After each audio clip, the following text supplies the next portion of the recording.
마지막 권면의 인사와 축복에 대해서 우리가 고린도 전서를 마치고 다음 주부터는 고린도 후서의 말씀을 나누도록 하겠습니다.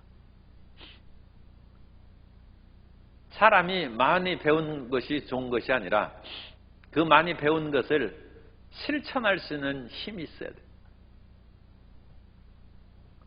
서당계 3년이면 풍어를 읊는다는 것처럼 풍어를 읊는 것도 대단하죠. 그런데 라면집계 3년은 라면을 끓인다고 했어요. 실질적인 먹을 것을 마련해야 돼요. 그래서 하나님의 말씀이 삶 속에서 실천하는 그것이 중요합니다. 이스라엘 백성들이 광야에서 나온 후에 언약궤를 맨 하나님의 제사장들이 이제 40년 동안 연단을 받았어요. 그래서 언약궤를 맨 제사장들이 요단 강물에 딱 와서 보니까 이 강물이 어찌나 맹렬하게 흘러가는지, 그때는 비가 온 그런 우기의 마지막 철입니다. 그래서 요단 강물의 그런 고수부지까지 물이 흘러넘쳐서 그야말로 엄청나게 많은 물이 흘러가고 있었습니다. 평상시에 건기에 가면 그건 조그만 또랑에 불과합니다. 넓이뛰기 잘하는 사람은 요단강 건너뛸 수 있습니다. 강도 아니죠. 그러나 그때는 상당한 폭우, 약 30m 정도로 됐을 것으로 생각합니다. 30, 한강에 비교하면 그건 좁은 그런 것이지만 그래도 상당히 많은 강물이 흐르는데, 그것을 보고 언약궤를 맨 제사장들이 두려워하지 아니하고 언약궤를 맨 채로 젖과 꿀인 가나안을 향하여 발걸음을 내딛었다.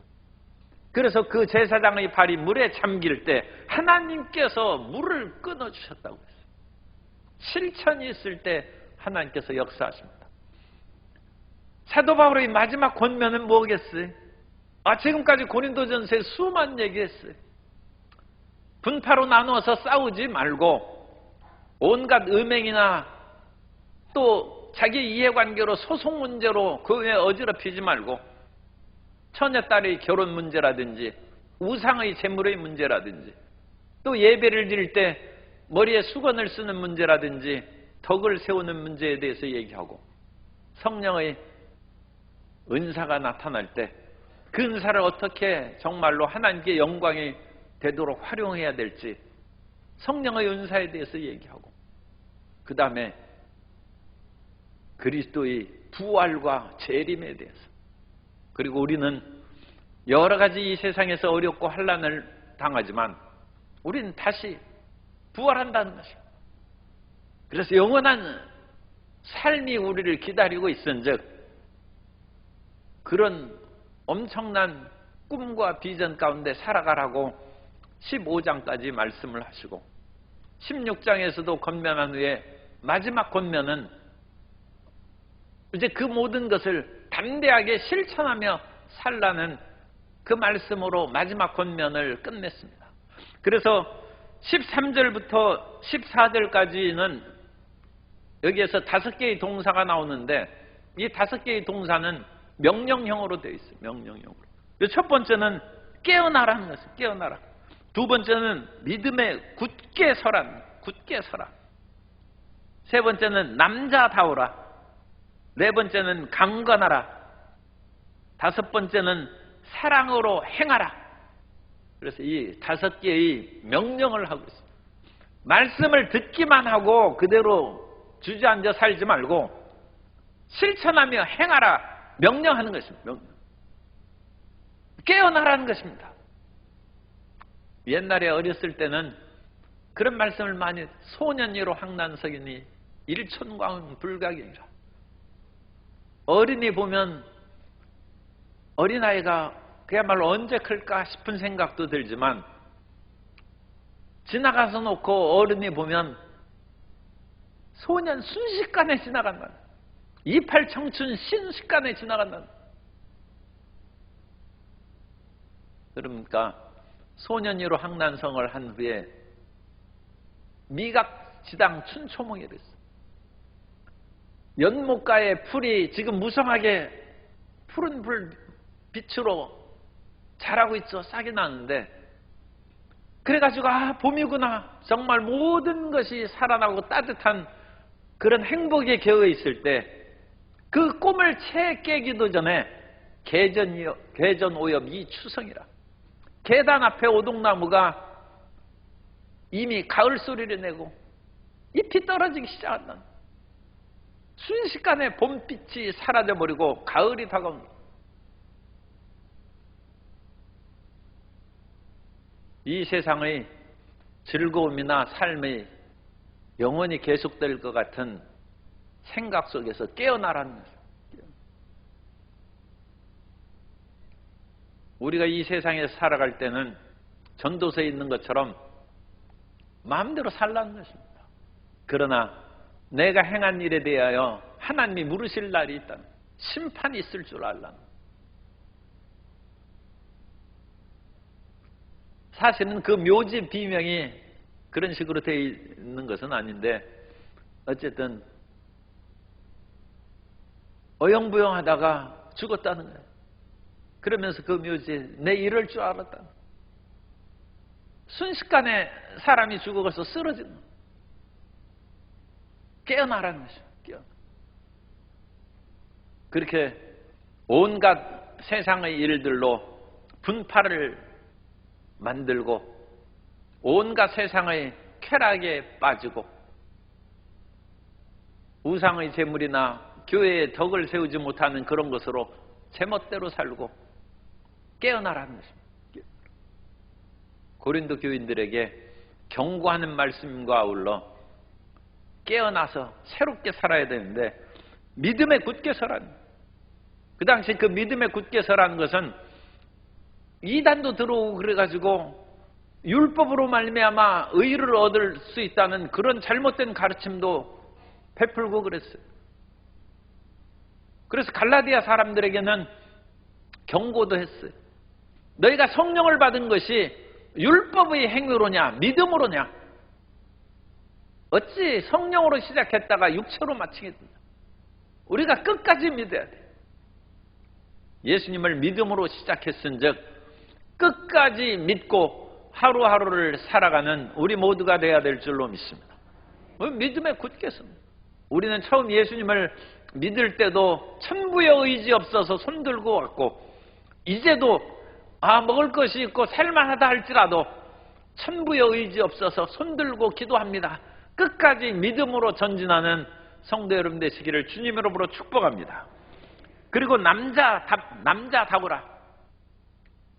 이 남자다우라는 것은 고대 가부장적 사회의 표현입니다. 용맹스러운 거는. 그래서 남자다우라는 것은 뭐 여성을 남자다우라는 것이 아니라 우리가 믿음을 가졌으면 끝까지 자기 자신을 지켜서 용맹스럽게 그렇게 신앙생활을 하라는 거예요. 너무 주저주저하고 두려워할 필요 없다는 거예요. 동물 세계를 보면 대부분이 그 수컷이 힘이 세고 키도 크고 강하지 않습니까?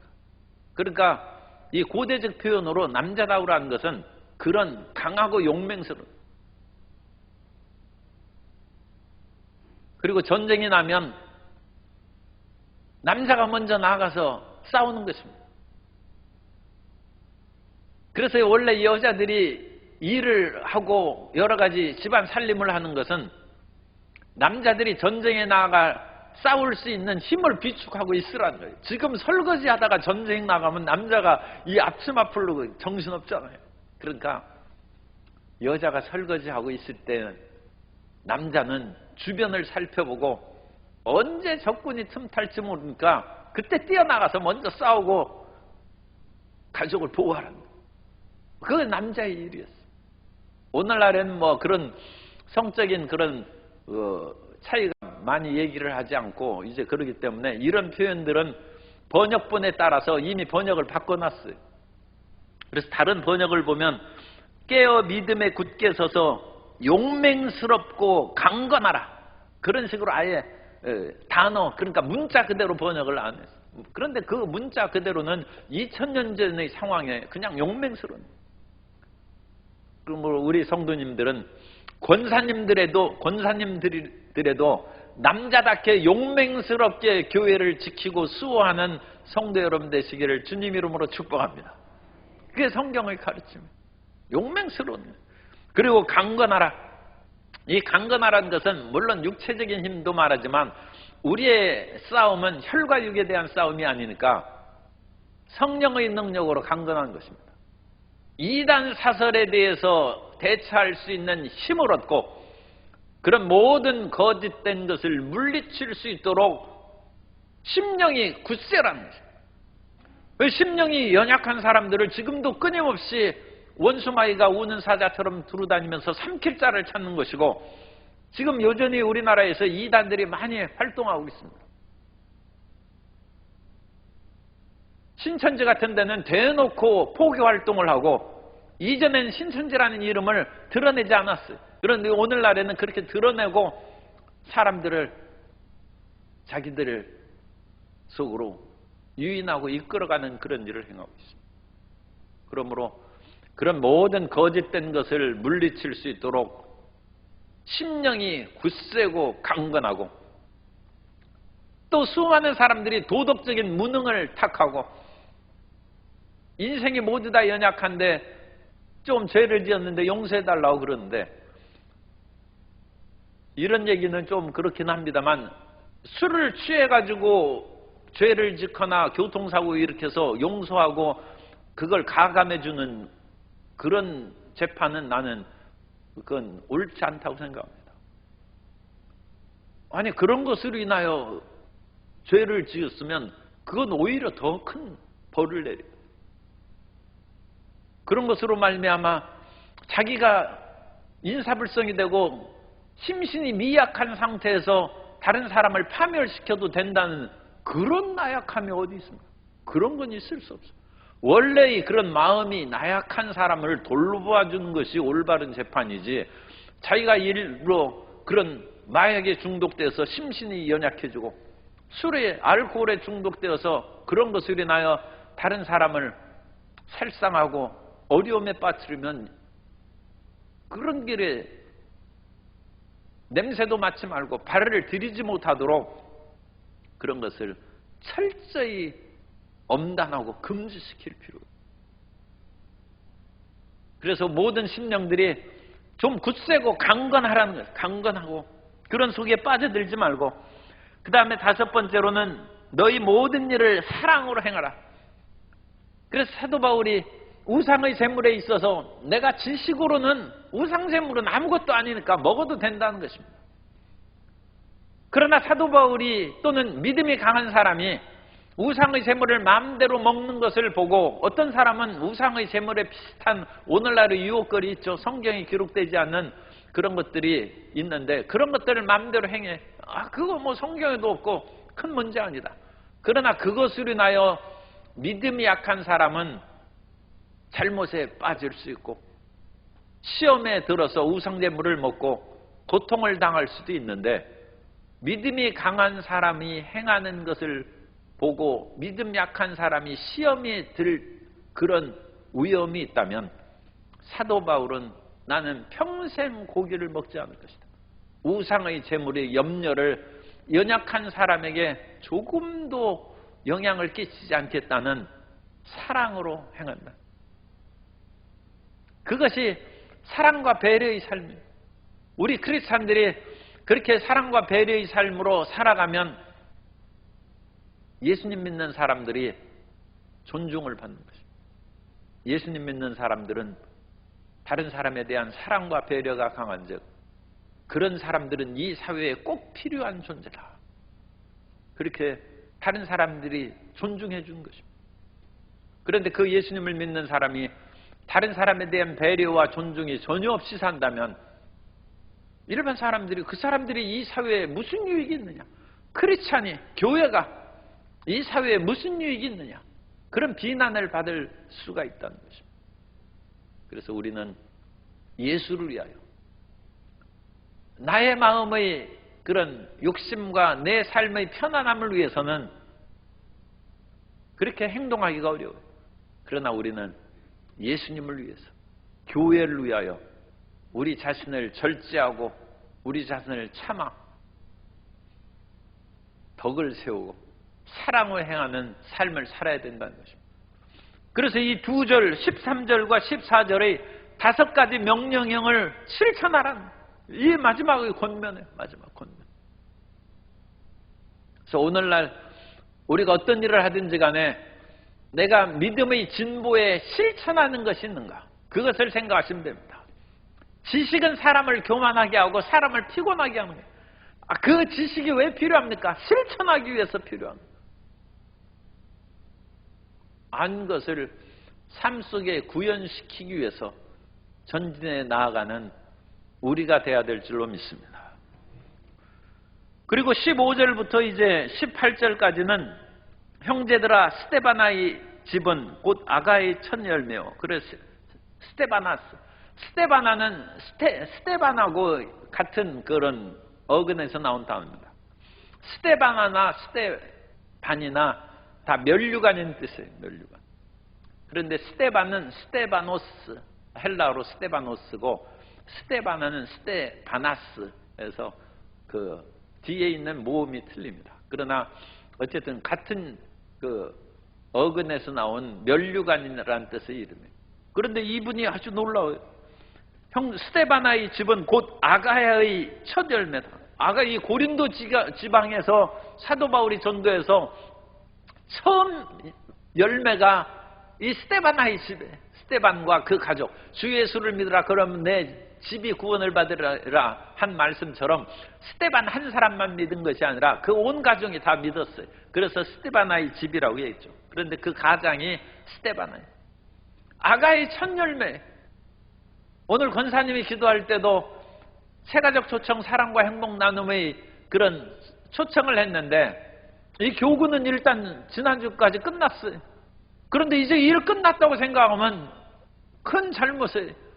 그분들이 정착해서 이 사도 바울이 얘기하는 것처럼 스데바나 이 사람은 나의 첫 열매다. 아가야 지방의 첫 열매라고 열매로 자랑할 수 있도록 정착을 시켜야 돼요. 그러기 위해서 사도 바울은 내가 너에게 복음을 전할 때도 믿게 하기가 얼마나 어렵습니까? 그러나 그 사람이 서서 예수님을 바르게 믿기 위해서 다시 해산하는 수고를 한다. 책임 있게 전도하는 거죠. 그래서 한 번 전도해서 교회에 한 번 나왔다, 2번 나왔다, 또 안 나오고 그러면 이 무슨 내성이 생겨가지고 이제 교회 다니면서 정말 헌신하는 것이 아니라 그냥 들락달락하는 자칫하면 쭉정이 신자가 될 수 있어요. 그래서 한 번 예수님 믿고 교회 나오게 한 후에 그때 다그쳐서 확 교회에 붙잡아매야 돼. 그래야지 왔다 갔다 하면 빈 껍데기로 왔다 갔다 하는 헛된 신앙.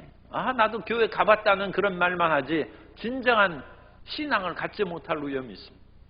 그런데 이 스데바나는 아가의 첫 열매일 뿐만 아니라 성도 섬기기로 작정한 줄을 너희가 아는지라. 이 스데반은 성도 섬기기로 작정한 헌신자가 됐어요.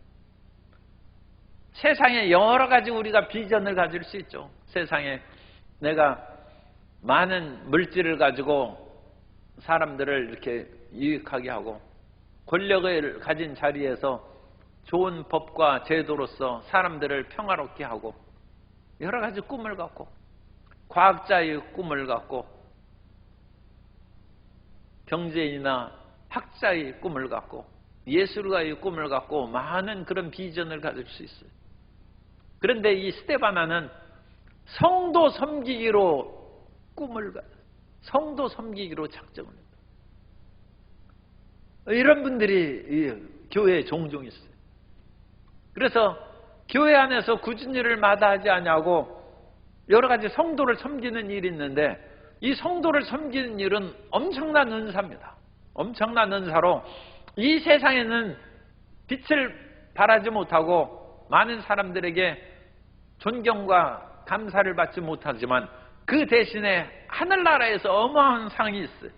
그래서 마태복음 25장 37절 이하에 보면 이에 의인들이 대답하여 이르되 주여 우리가 어느 때에 주께서 줄이신 것을 보고 음식을 대접하였으며 목마르신 것을 보고 마시게 하였나이까? 어느 때에 나그네 되신 것을 보고 영접하였으며 헐벗으신 것을 보고 옷 입혔나이까? 어느 때에 병드신 것이나 옥에 갇힌 것을 보고 가서 배웠나이까 하리니 임금이 대답하여 이르시되 내가 진실로 너희에게 이르노니 너희가 여기 내 형제 중에 지극히 작은 자 하나에게 한 것이 곧 내게 한 것이니라 하시니라. 하나님의 우편에 서는 이런 사람들, 왼편에 선 그 사람들은 내쫓으라는 거예요. 내가 목마를 때 마실 물도 안 주고 배고플 때 먹을 것도 안 주고 병들었을 때 와보지도 않았지 않느냐. 그러자 그 왼편에 선 사람들도 언제 우리가 주님 아프신 거 본 적도 없는데 그렇게 안 했다고 그럽니까? 그러자 그 임금이 얘기합니다. 여기 있는 지극히 작은 자에게 안 한 것이 곧 내게 안 한 것입니다. 섬기는 사람. 우리 옆에 있는 분들을 존중하시기 바랍니다.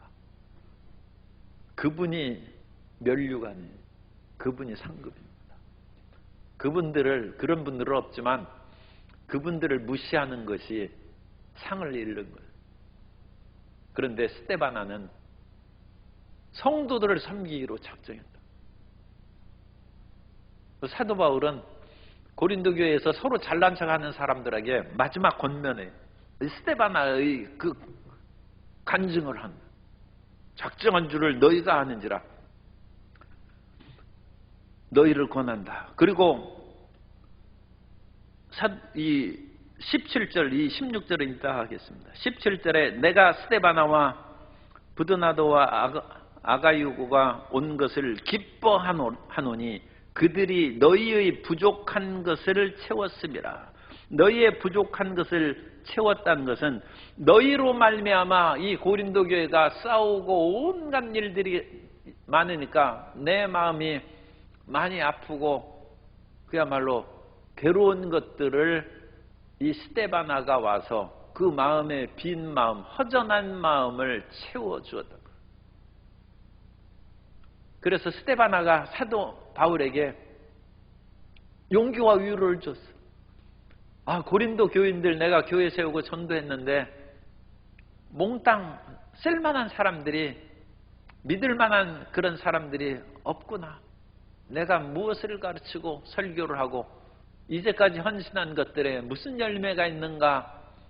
사도 바울이 조금 탄식했다면 스데바나를 보고 너희 부족한 것을 채워. 이 스데바나도 있구나.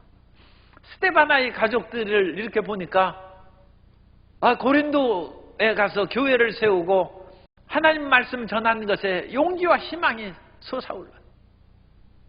그 열매죠. 우리의 신앙은 다른 사람의 희망이 될 수 있습니다. 내가 좌절하고 낙심하는 것은 나만 눈물 흘리는 것이 아니라 주변 사람들이 그걸 보고 탄식합니다. 그런데 우리의 믿음이 굳건하고 강하고 빛나는 존재가 되면 그것을 보는 우리 주변 사람들이 기쁨을 얻고 마음의 갈등과 허전함이 사라져버려요. 그러니까 예를 들면 우리 조나 구역에 이렇게 보면 그 조장 밑에 또 누구 전도하고 나홀로 조장도 많이 있어요. 그런데 새끼친 사람들도 많이 있어요. 그런데 거기에서 이렇게 한 단계 한 단계 이렇게 한 사람들이 이렇게 뒤에 있는 그 분이 믿음이 너무 좋아, 대단해. 그런데 원래 이 조장은 그 사람을 전도해 놓고 지금 세월이 10년, 20년 가가지고 이제 몸도 낡고 마음도 낡고 힘이 빠져 있는데 그분이 어찌나 굳건한 마음으로 교회를 섬기고 사랑을 베풀고 교회를 섬기는지 자기 그런 10년, 20년 신앙의 후배, 자기 자식이나 마찬가지, 신앙의. 그런데 그 신앙의 굳건한 모습을 보니까 용기가 솟아나고 마음에 탄식과 낙심한 것이 싹 사라져버린 거예요. 그래서 스데바나가 바울이 기쁨이 되었다. 그리고 고린도 교인들이 너희 부족한 그 여러 가지 말과 행동의 그런 것들을 채워줬다.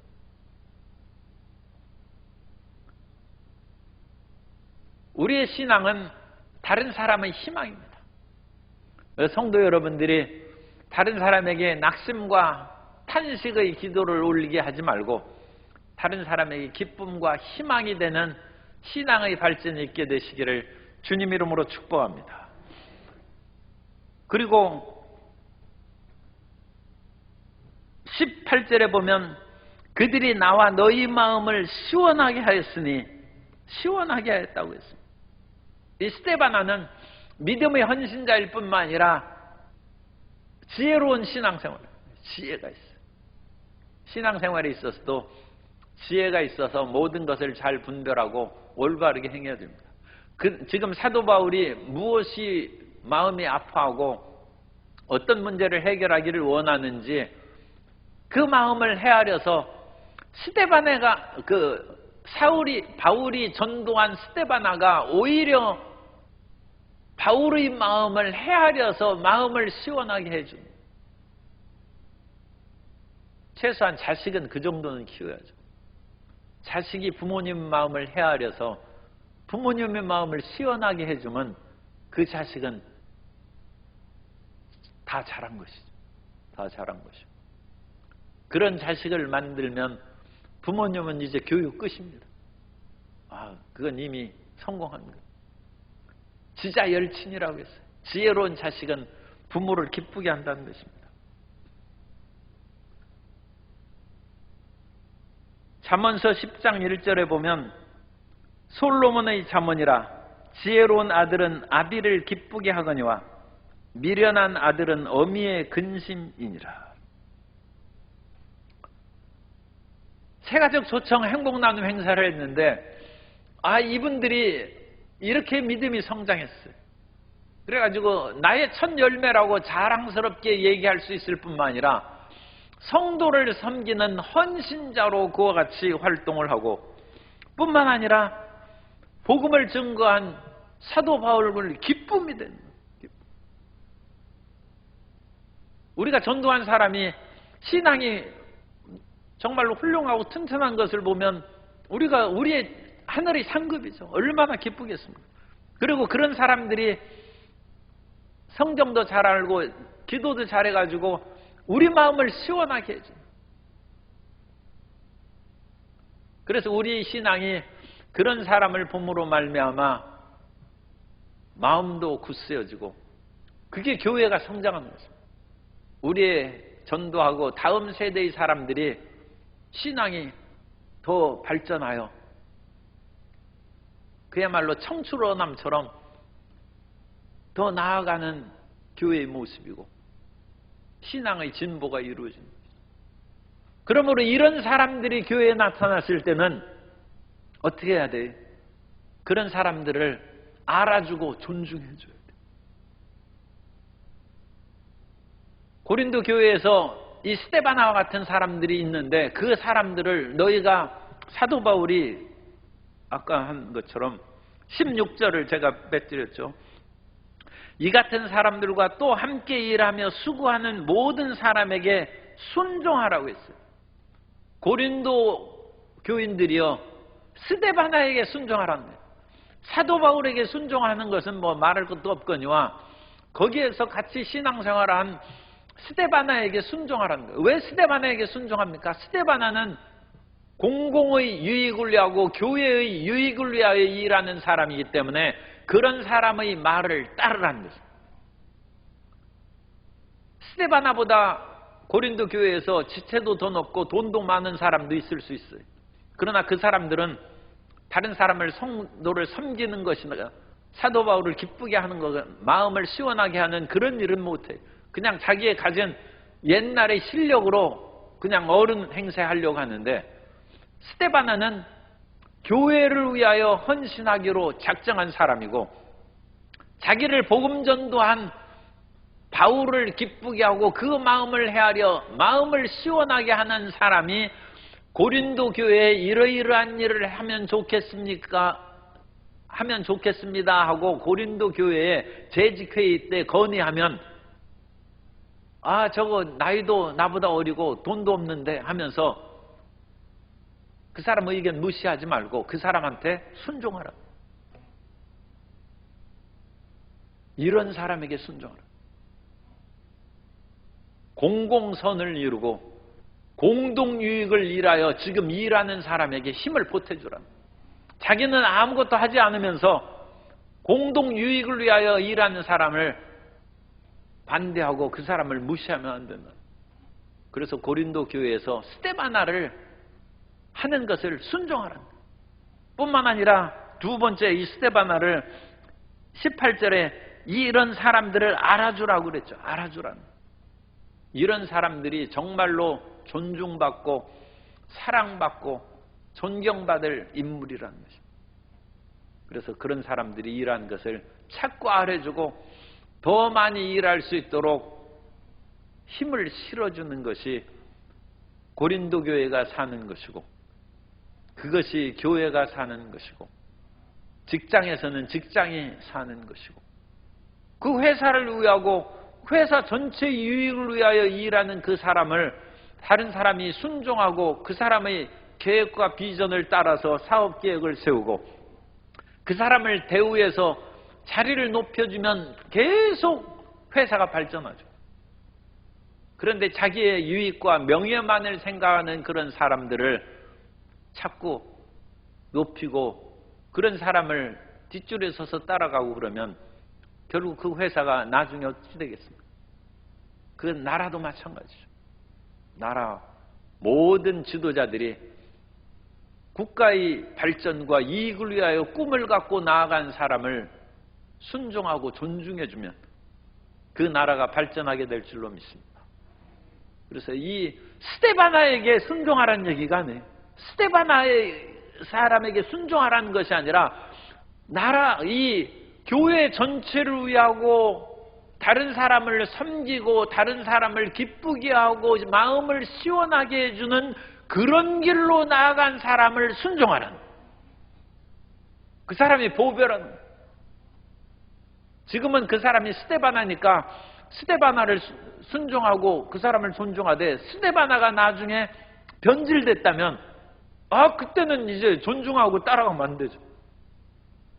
그러나 전체 유익을 위하여 일하는 그 모습으로 힘을 다하고 나가요. 오늘날 우리가 정당이라든지 개인적인 그런 지도자에 있어서도 마찬가지입니다.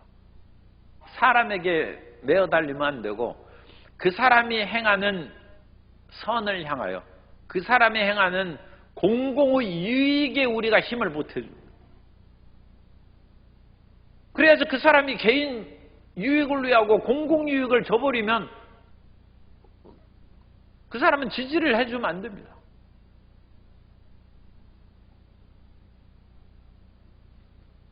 하나님은 사랑이시고 하나님은 정의의 하나님이시기 때문에 우리가 끝까지 하나님을 믿는 것입니다.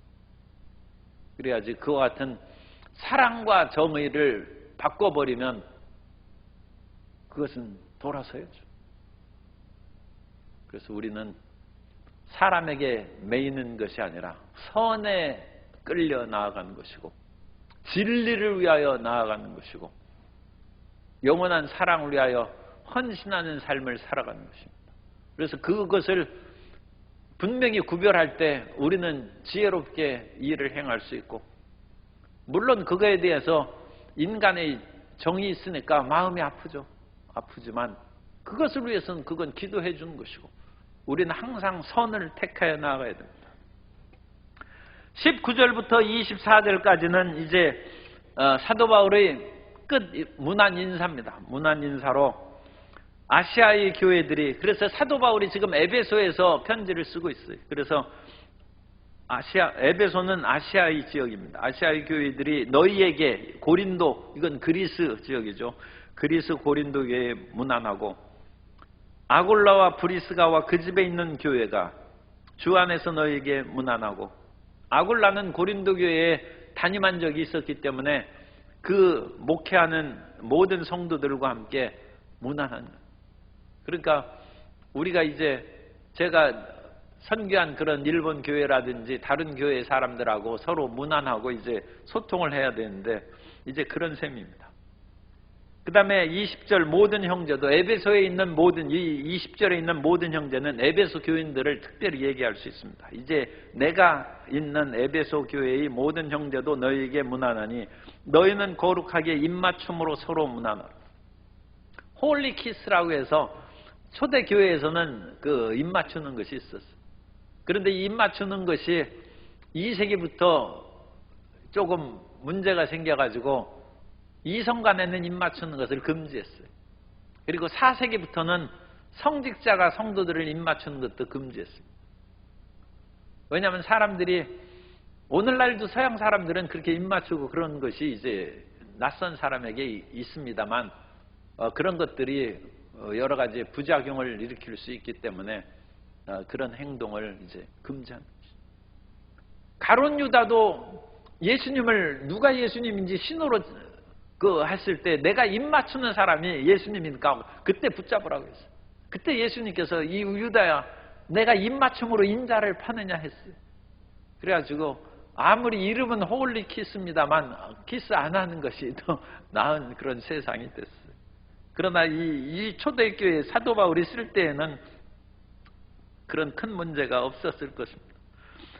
나 바울은 친필로 너희에게 문안하노니, 그래서 마지막 이 맺은 말은 사도 바울이 직접 썼어요. 오늘날처럼 이 필기구 그런 것이 아니기 때문에 대부분은 대필을 시켰습니다. 그 고대 당시의 그런 필기 상황은 전문적인 필기사에게 쓰는 것이 훨씬 더 낫습니다. 자기가 쓰려면 자기 생각과 쓰는 속도가 따라가지 못해요. 오늘날 우리는 컴퓨터를 하기 때문에 우리 생각의 속도하고 타이핑하는 속도가 같을 수 있어요.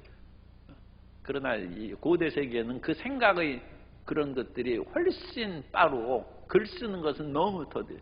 그래서 이 전문 필기사가 이제 쓰는 것이 좋습니다. 그런데 끝 부분은 바울이 친필로 너에게 쓰면서 만일 누구든지 주를 사랑하지 아니하면 저주를 받을지어다.